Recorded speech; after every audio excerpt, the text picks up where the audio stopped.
dakwah kepada syahadat la ilaha illallah. Firman Allah Subhanahu wa taala surat Yusuf ayat 108, katakanlah ini jalan agamaku, aku dan orang-orang yang mengikutiku mengajak kamu kepada Allah dengan hujah yang nyata. Maha suci Allah dan aku tiada termasuk orang-orang yang musyrik. Kemudian Ibnu Abbas radhiyallahu anhu menuturkan bahwa Rasulullah Shallallahu alaihi wasallam tatkala mengutus Muaz ke Yaman, bersabdalah beliau kepadanya, sesungguhnya kamu akan mendatangi kaum ahli kitab, maka hendaklah pertama kali dakwah yang kamu sampaikan kepada mereka ialah syahadat la ilaha illallah. Dalam riwayat lain disebutkan supaya mereka mentauhidkan Allah. Jika mereka telah mematuhi apa yang kamu dakwahkan itu, maka sampaikanlah kepada mereka bahwa Allah mewajibkan kepada mereka salat 5 waktu sehari semalam. Jika mereka telah mematuhi apa yang kamu sampaikan, maka sampaikanlah kepada mereka bahwa Allah mewajibkan kepada mereka zakat yang diambil dari orang-orang kaya dari mereka untuk diberikan kepada orang-orang fakir dari mereka. Dan jika mereka telah mematuhi apa yang kamu sampaikan, maka jauhkanlah dirimu dari harta pilihan mereka, dan takutlah kamu dari doa orang yang mazlum atau teraniaya, karena sesungguhnya tiada suatu tabir penghalang pun antara doanya dan Allah. Hadis riwayat Bukhari dan Muslim. Kemudian Al-Bukhari dan Muslim meriwayatkan pula dari Sahal bin Sa'ad radhiyallahu anhu bahwa Rasulullah sallallahu alaihi wasallam semasa perang Khaybar bersabda, sungguh aku akan serahkan bendera komando perang itu besok hari kepada orang yang mencintai Allah serta Rasulnya, dan Allah serta Rasulnya mencintainya. Semoga Allah menganugerahkan kemenangan melalui tangannya. Maka semalam suntuk orang-orang pun memperbincangkan siapakah di antara mereka yang akan diserahi bendera tersebut. Pagi harinya mereka mendatangi Rasulullah SAW, masing-masing berharap untuk diserahi bendera tersebut. Lalu bersabdalah beliau, di mana Ali bin Abi Thalib? Dijawab, dia sakit kedua belah matanya. Mereka pun mengutus seorang utusan kepadanya dan didatangkanlah dia. Lantas Nabi meludah pada kedua belah matanya dan berdoa untuknya. Seketika itu dia sembuh seakan-akan tidak pernah terkena penyakit.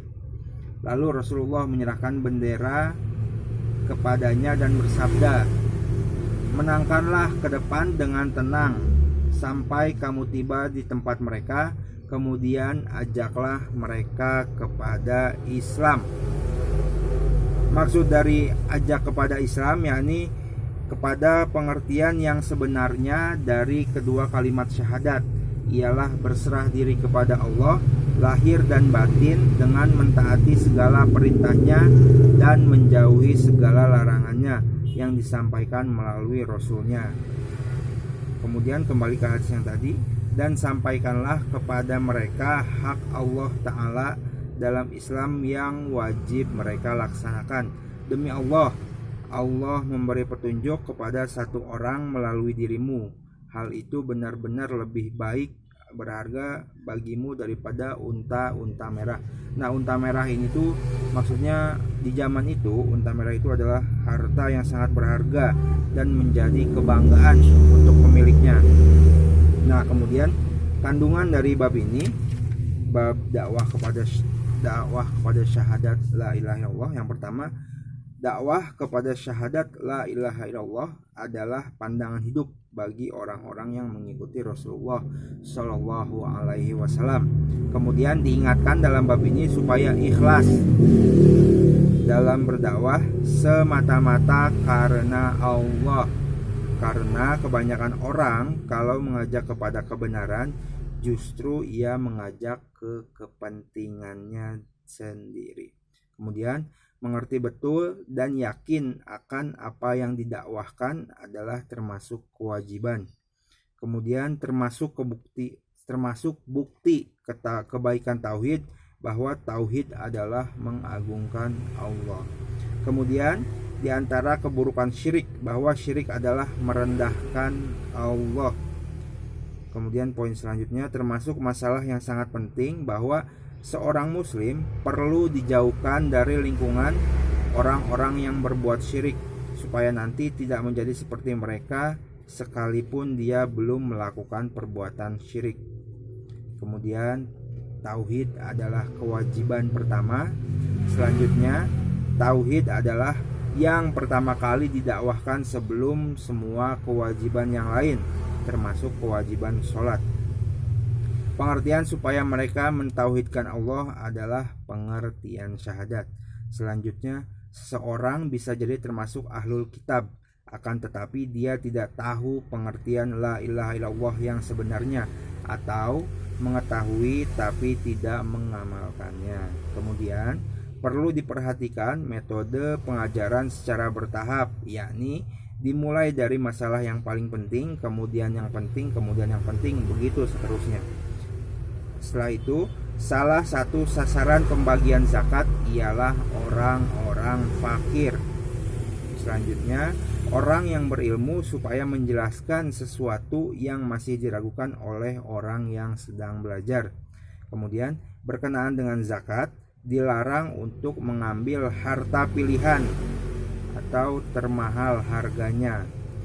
Kemudian, supaya menjaga diri dari tindakan zolim terhadap seseorang. Nah, karena diberitahukan oleh Rasulullah bahwa doa orang mazlum atau dizalimi atau yang teraniaya itu dikabulkan oleh Allah. Selanjutnya, di antara bukti-bukti tauhid adalah hal-hal yang dialami oleh Rasulullah dan para sahabat seperti kesulitan, kelaparan, dan wabah penyakit. Kemudian sabda Rasulullah, sungguh aku serahkan bendera komando perang ini, dan seterusnya adalah salah satu tanda-tanda kenabian beliau.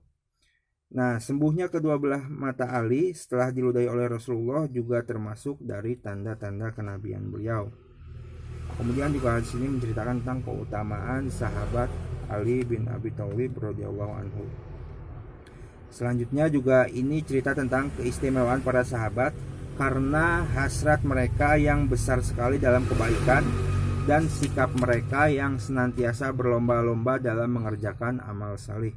Ini dapat dilihat dari perbincangan mereka di malam hari menjelang perang Khaybar tentang siapakah di antara mereka yang akan diserahi bendera komando perang.